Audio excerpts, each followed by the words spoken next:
Hi, thanks for joining me today. I have Meghan McGilvra with me, and I'm going to let Megan kind of introduce herself and tell you who she is and why she's here.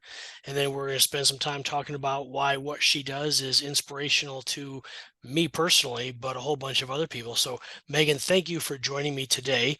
And go ahead and just kind of give us the intro as to who is Megan. Who is Megan? Thanks, John, for having me. This is so fun. Who is Megan? That's a hard question, right? It depends on who's asking. So right now, I think who Megan is a social worker that has gotten into similar type corporate sales almost role. And mother of two crazy wild daughters who keep me very, very busy and well grounded, and a wonderful husband who reminds me that I'm not nearly as cool as I think I am sometimes, but also when I don't think I'm cool, he's the one that reminds me I am. So That's awesome. yeah, So, how old are your daughters? they are 4 and 6. So they're Oh, right at that stage where they like to talk back and they have the vocabulary to do it, but not the sense to not do it.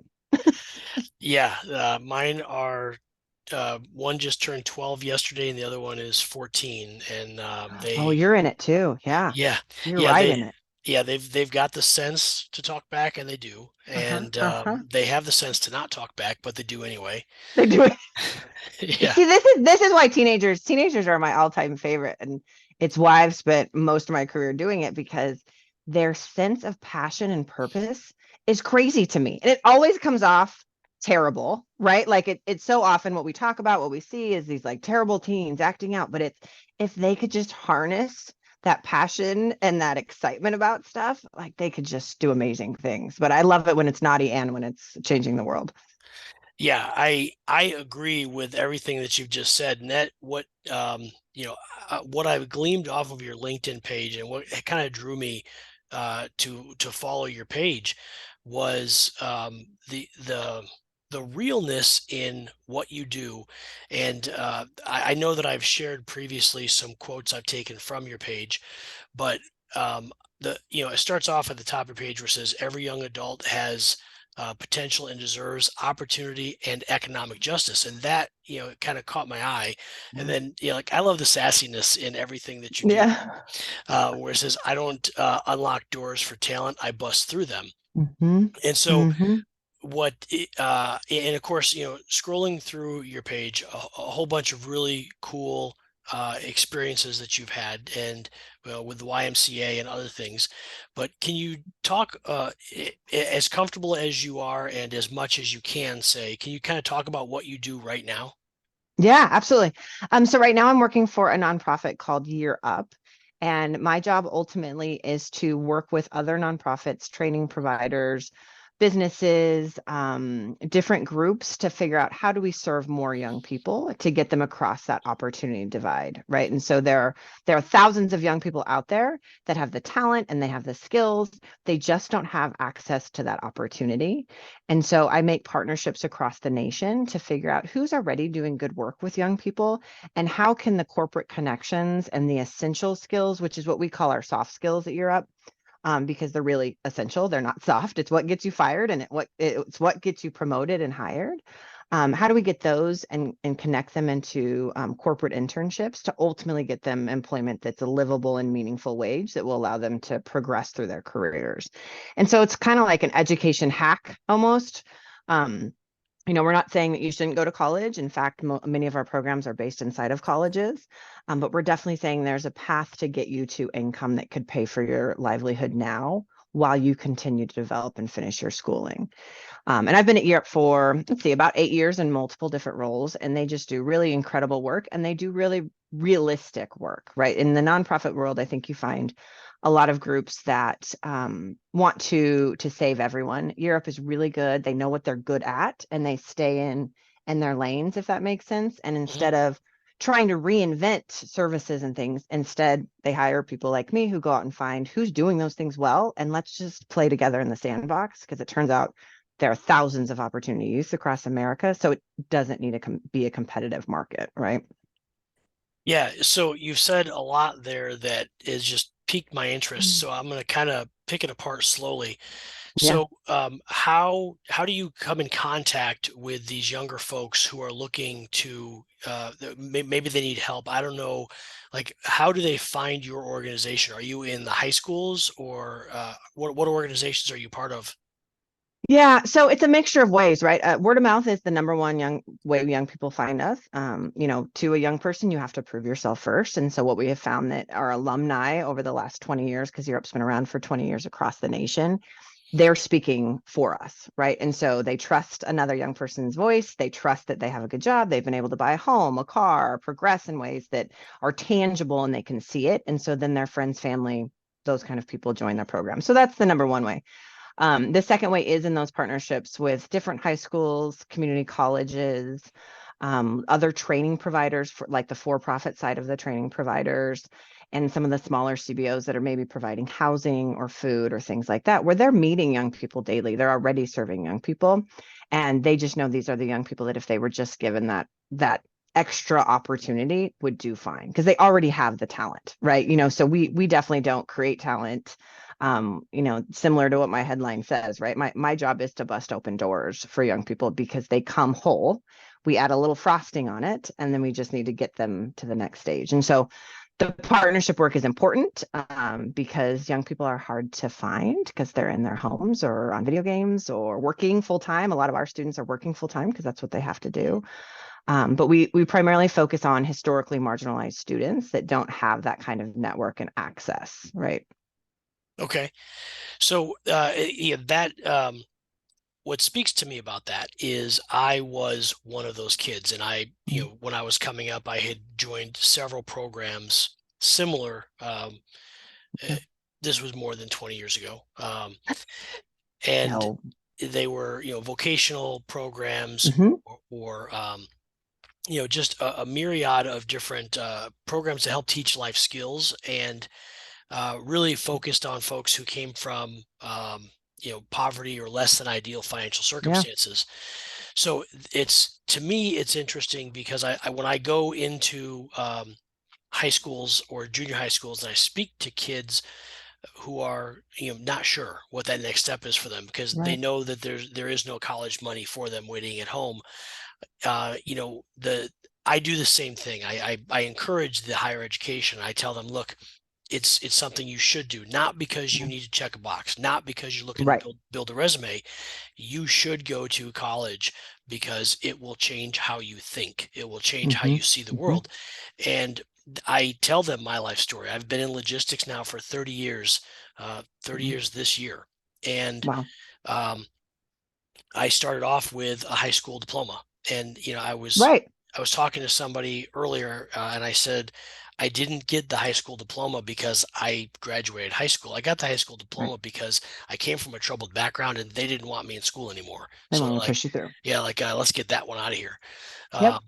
And so, I joined the army. I go off, and I'm really just there for the partying because I didn't Yeah. have that background of education's important. So I graduated college when I was 40 years old ish, Crazy. because I went off, and I just worked, and I did the sweat equity to build my resume. So when I talk in front of the kids, I say the education is important. It's not nearly as important as getting life experience. Um, Yeah. Right. but what it did for me as an adult is it helped me to think differently about situations. It helped me solve problems in a better way. And I think really it filled the gaps that the life experience had given me. And how I kind of describe this is, think about Yeah. building a wall, and maybe you're building a wall with cinder blocks. Cinder blocks are strong and sturdy, but you got to use some concrete, so you have to pour Yeah. some concrete in there to help stabilize it. That's really what it did for me. So I think that's awesome, in what you're doing, because I think there's a lot of kids out there that are just like me, like I was, Hmm. and they're struggling with some of those decisions. They need that guidance and that mentorship in their life. Yep. So I'm Well, and just I on. think a lot of it is like you only know what you know.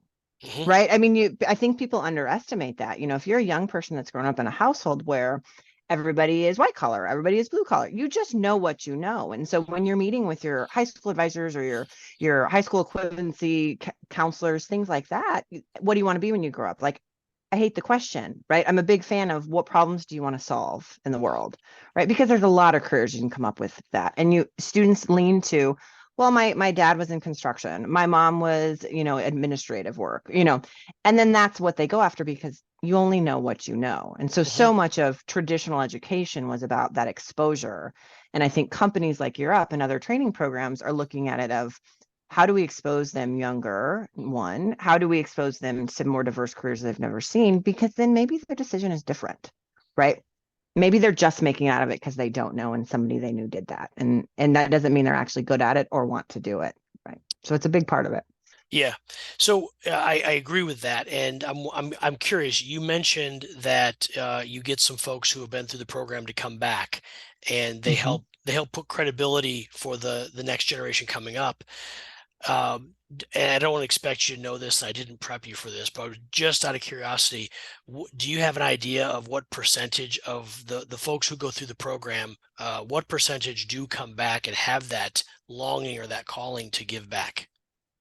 It's not a number we totally measure, but we have a really long alumni program. So our students receive alumni services for life. Oh, okay. And so, they're engaged. They can be engaged with us for as long as they choose to. And sometimes that means they come to us for a little bit and then we don't hear from them for a few years. Other times they are in constant contact with us and are helping kind of move that mission.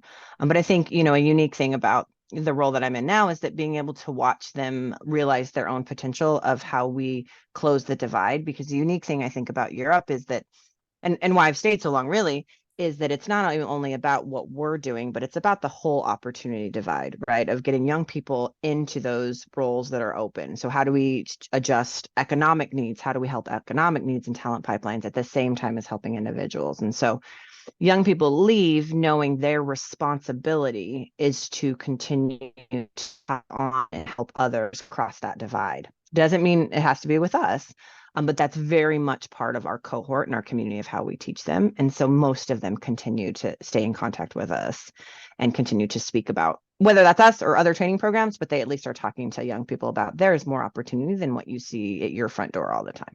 Right. Okay. Yeah. So, what drew you to this? I mean, you and I have a very Yeah. similar educational background. I graduated from Kansas State University with a sociology degree. Yeah. And so, what pulled you into this? Because it's not a glamorous career. Right. It's fulfilling for sure. And that's so I'm wondering, was it a life experience or it was just Question. kind of, yeah. Good question. I think it's a funny story. I think when I started out in my college education career, I wanted to be a psychologist. I was sure of it. I've always known that I was going to help some people. That was it. It was part of me. My father was Air Force. My mother was a teacher and a librarian. Right. My grandfathers were sheriffs and in the military, and so there was no option. And back to you know what you know, right? I had to do something that was in service of others in my career. And I thought it was going to be through psychology, but it turned out I was terrible at math and I was terrible at science. Therefore, like, Psych 102, I was done in with the psychology path. And somebody had come up to me and said, you're just someone easy to talk to. You're almost like a chameleon in how you flex in rooms. And have you ever thought about social work?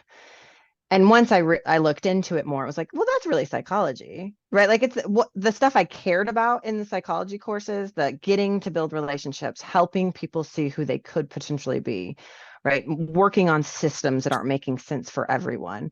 That was actually the social work stuff. I didn't want to look at chemicals of the brain and how that was working. I really wanted to look at how's that person functioning in their life right now, and what can we do as systematically and individually to help that person function better. And so that's kind of how I fell into social work. When I was younger, I had great mentors. I had a lot of adults that cared for me. And I think the moments when I didn't have them were really clear to me. Like the moments where I really struggled, it was clear that I didn't have adult mentorship in those moments, right? And not for lack of potential adults trying, right? But they just weren't saying what I needed to hear. And so I knew that I needed to go into something with teenagers, because I thought, what if I could be that person that could say the one thing that they did need to hear? And that will continue to inspire me forever, right? And when I started my social work career, it was all individual counseling type work, right? I worked with homeless youth. I wanted to really individually help young people. And the more that I did that, the more that I realized I could do this all day.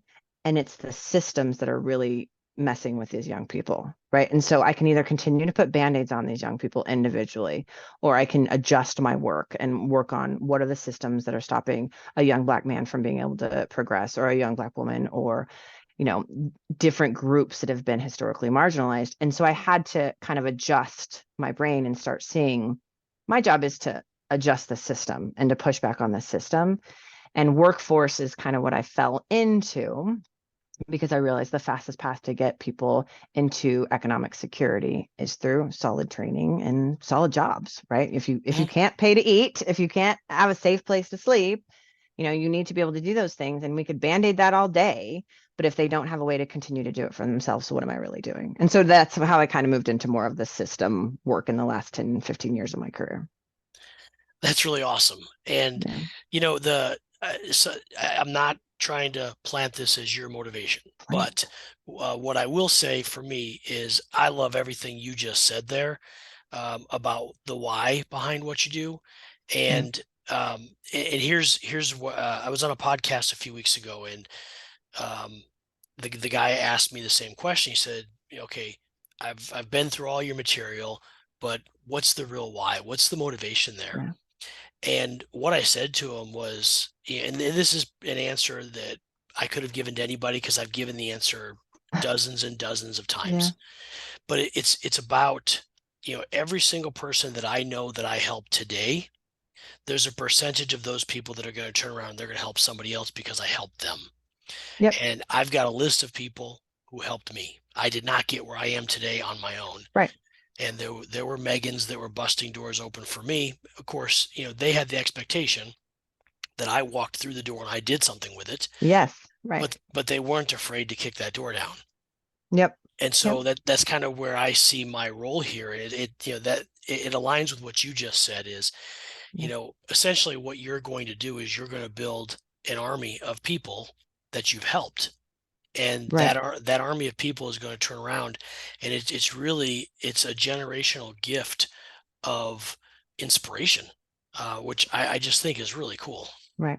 Right. Yeah. I mean, you want it to pay forward, right? You want the systems to work better for young people as you move along. I think it's really nice to know when you've individually, helped and contributed to somebody.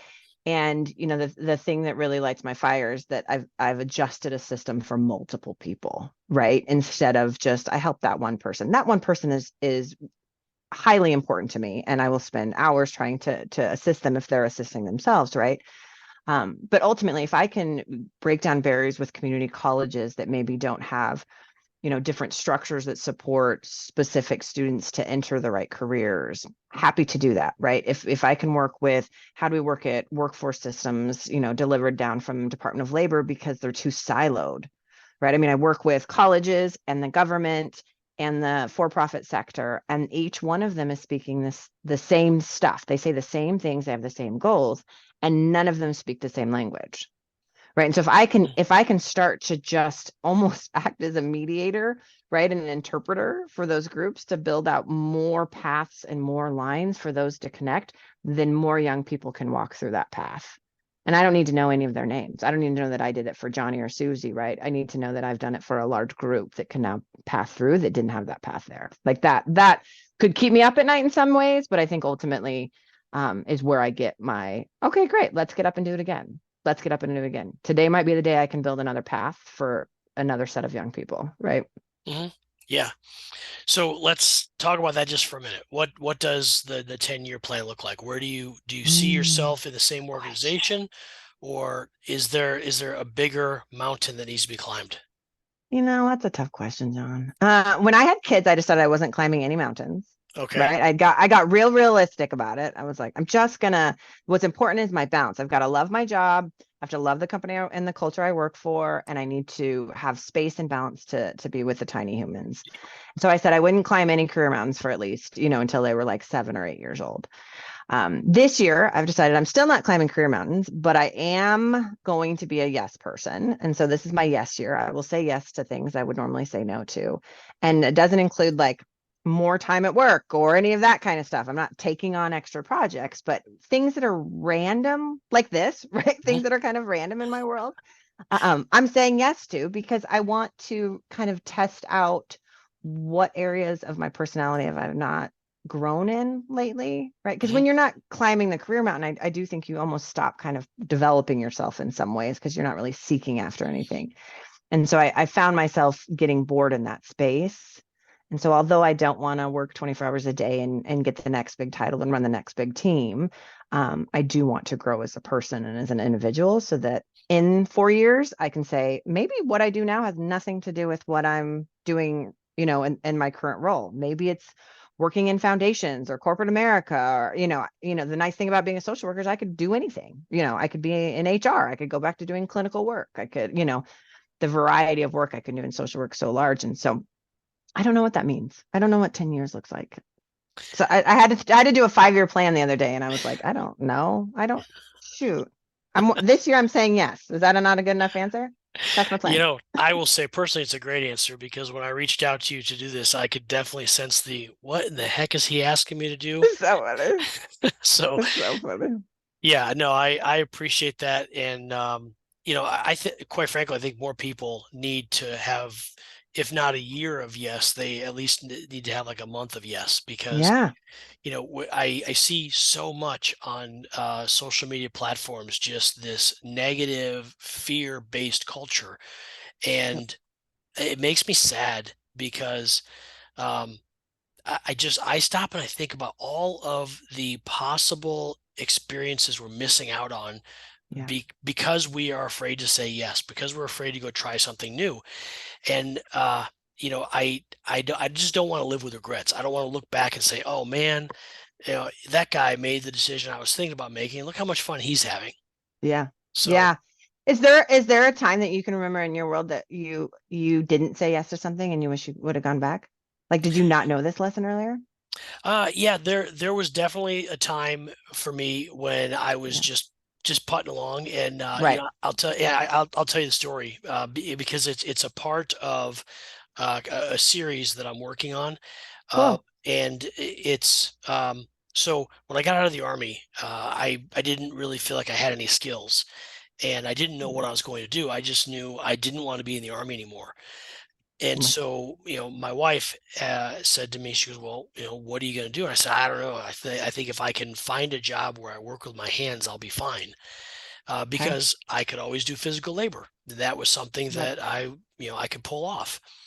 And it was interesting because at that moment for me, I had the opportunity to just go to school, to just do nothing but go to school. Cool. But I was afraid to go to school. And the simple reason for it is I suck at math. And We should start a club, John, about math. Yeah. yeah, so I couldn't get through college algebra. So I was terrified of it. So what did I Yeah. do? I went and got a job. In fact, might be Mhm. tomorrow's post, I think, is about that. Um, Cool. and so yeah, I wish that everybody else that I got out of the army with at that time, they just went to school, Went directly to and school. yeah, they got their degrees, they checked that box, and they went off and they lived the life's experiences, which I'm not saying I didn't. I've had an amazing and blessed Sure. life, and I think because of the fact that I realized, so what I did is I took a job at a factory producing hydraulic hoses, and I Okay. realized there, I'm like, you know what? I'm catching on to all these processes. I'm getting promoted in different roles. I'm like, Mm. I actually might be able to do something with my brain. I might not have to do something with my hands. Right. Right. And so, and that's kind of what that spurred me to quit that job because I was making way too much money there. And I knew that if I stayed there, I'd stay comfortable. Yeah.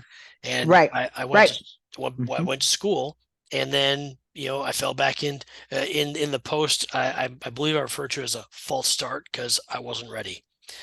Okay. But I went all in, 22 plus credit hours a semester. Just, Dang. oh yeah, I was treating it like a full-time job. And so, Fair. All right. That's fair. Okay.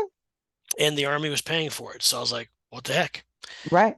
Um, but then I read a book by a guy named John Maxwell, which took Okay. me down the leadership path. That book completely changed my life, and it really made me dive into I think I could be a leader.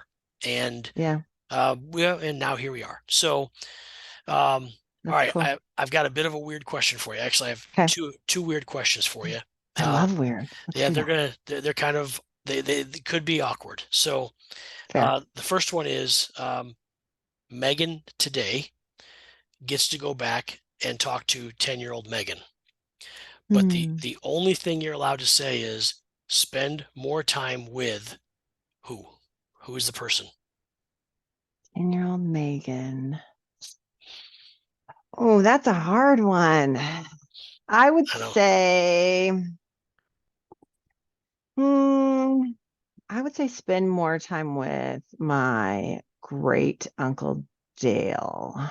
I'm very blessed. My parents are living and are healthy and are great, and are wild influences in my life still. And when I was little, all of my family, all my greats died very young. So I didn't, I've always thought grandparents were like a weird thing, right? Because I didn't really have that in my world. But I had a great uncle Dale, and he grew up real blue collar. He wore Dickies every day, whether he was working or not. It was just the uniform.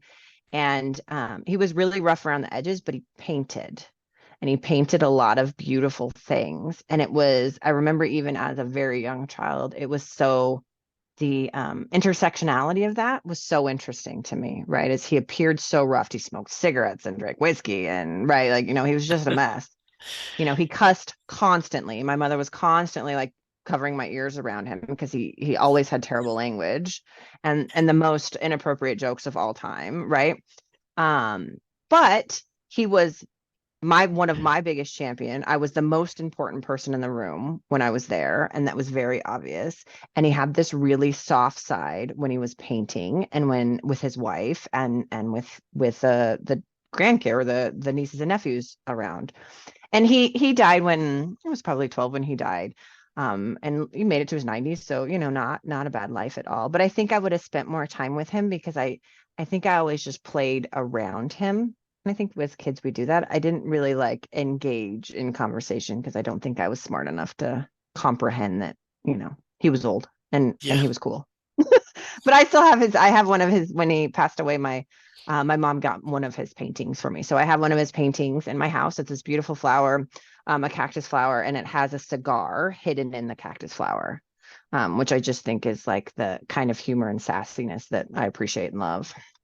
that's awesome. Mm. So Yeah. I've got to ask this question. You just described your parents as wild influences. Wild influences. They are wild influences. They really are. And it's because they're both incredibly I don't know what the word conservative would be the word, I guess. Like they're just calm people generally in personality and in how they engage the world. But they are so true to what is true north in their life. And so, they're not wild in the sense of they're crazy, because I am definitely the crazy one of the family.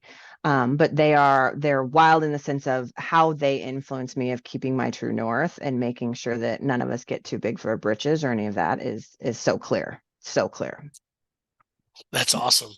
That's probably the most unique way I've ever heard a set of parents referred to as, and I think that's cool. Yeah, I feel very, very lucky. Even in the military, I think you move around every 3 years, and so we're a very close family. I'm sure there are closer families, but I think oftentimes in the military, it forces you to network up a little more because you have to move every 3 years, and so your core relationships are the people in your house instead of your friends outside of the house. Yeah, yeah, I would agree with that. All right, so I would say this is the last weird question, but I have a Okay, suspicion that you're going to say something to prompt some more. So, fair. um, so 70-year-old Megan walks through Mm. your office door right now and says, "Stop doing this one thing right now." And we all have vices. For me, I've posted about it several times. Tito's, is my Mm, vice. hmm. Um, and so, what is 70-year-old Megan going to tell you to stop doing right now? Well, if I made it to 70, my vices haven't totally taken me out. So, I mean, I think the wine's not not hurting me too much if I get to 70. So that's not going to be it. I'm not saying stop drinking a glass of wine at night. That won't be it. I think, shoot, I would say stop stop giving a crap what I don't know. Stop giving a crap what you think you should be doing. Right. And so for all my rebelliousness that occurs in my life, I am very much a rule follower. I will find loopholes, right? I will figure out how to go around things, but ultimately I'm very much a rule follower. And so I think I would stop listening to society telling me that I have to be amazing as a mother and amazing as someone that's a social worker and amazing as a professional. And so that I think I'm most of the time I'm really good at that and those quiet moments at home, right? It's where it's like, oh crap, well, I should have done this. Why didn't I, make that organic food or why I should have signed up to go on the field trip. My daughters are sad because I didn't get to come visit their classroom that day because I took a meeting somewhere else, right? And so I think I would let go of the guilt. Stop feeling guilty about those things you couldn't give your 100% and be okay with everything might be at 80% for a little while. And it's got to be okay. You know, I'm I'm excited that you picked that because one of your posts that really stood out to me was about that, about, Mm, moms that just either put themselves on that, I'm not going to call it a pedestal because they deserve to be on a pedestal, sure. but Yep. put the standard so high on themselves to think, and if we're being completely honest, they're not putting it on themselves. Society has placed that burden Right. on the mom to be the end all be all. And I agree with you. I think that more people just need to be okay being real. Right. The if and I've got a long philosophy about this, but I think if we Yeah. all stop trying to pretend that we're something that someone thinks we should be, imagine how great the world could be. And Right. I've said this before. If we all wake up in the morning and we just decide we're going to go out there and we're just going to be us, we're going to be awesome, Right. we're going to be a better human, Yep. we're going to treat other humans better. At the end of that day, the rest of the world is going to sleep a little bit happier. Right. Right. And Yeah. And it's and I think it's hard, right? It's hard to change it's a constant battle to change society's talk in your brain. I dropped off my child this week to Harry Potter camp. Total pain in the butt. They get 2 weeks off. It's none of it's necessary in life, but I have a job so that she's going to Harry Potter camp. And my youngest is in the car. She's not going to camp. She's going to hang out with me all week. And that I took her and didn't brush her hair. And I got in the car. I put my 4-year-old in. My 6-year-old looks ready to go. She's going to be in public. My 4-year-old's not going in public except to walk my 6-year-old to a door. And I had this moment of panic that I did not brush my 4-year-old's hair. And I'm going to walk her through the school, and all these people are going to think, "Oh, what a terrible mom. She can't even brush her hair." And then, I mean, and it happened in a quick second. And luckily, I've really started to train myself to be like, okay, that's ridiculous, Megan, right? Like I've had to kind of social work myself of like, who the mhm. hell cares if your kid's hair is brushed? And if they do care, do you want to be their friends anyway? No, you don't. You don't, because those aren't the people you want to be friends with, right? Yeah, So, I think it just it comes up in every little moment that we have that seems simple, and it's a constant battle to fight that expectation to say it's just not that serious. It's just not that serious. yeah, exactly. So I can't just walk by this without saying Harry Potter camp. Harry Potter camp. She went to Harry Potter. She's never even read the book. She hasn't even gotten through an hour of the movie, but she saw one preview and was like, "Can I go to Harry Potter camp?" And so they spent a whole week doing potions and spells and crafts and things all about Harry Potter. And still, I don't, it was a good camp. She loved it, but she knows nothing about Harry Potter. She's been there now 5 days in a row and she knows nothing about Harry Potter. So I'm not exactly sure what learning was happening. And I love Harry Potter, so I'm going to keep forcing it on her as much as I can. That's awesome. Yeah. I had no idea such a thing existed. Yeah, yeah, yeah. They get wild now on kids' camps. Tell you Okay. what. All right. That is phenomenally awesome. So, um, Megan, outside of people following you on LinkedIn, I don't know what other social media platforms that you're on. Mm. So I appreciate that. I have I hate Facebook. Yeah. I'll just say that. Now, I don't think Yeah. Zuckerberg's going to watch my YouTube channel, but um, I do have a Facebook page now because and I hate Twitter too. Oh, Yeah, not a big fan, but I made a commitment at the beginning of the year that I would post every day, and I tried for a while, but I just don't get that platform. So it's a Wild West. Twitter's a Wild West right now for sure. yeah, I'm trying real hard, but yeah. So if people want to follow you, I think the work that you're doing on LinkedIn is fantastic. Thank you. With your permission, I will share your LinkedIn Sure. address in the comments of this video. Is there anything else that your followers on LinkedIn can do to support your cause? Oh, help a young person, right? Help a young person. Talk to somebody about a young, how we can open up more paths for young people. That's about it. Yeah. Okay. If more people were centered and that young adults weren't brats and pain in the butts and all of that, and they were centered to see them and the great power and passion that they have, the world would be a better place.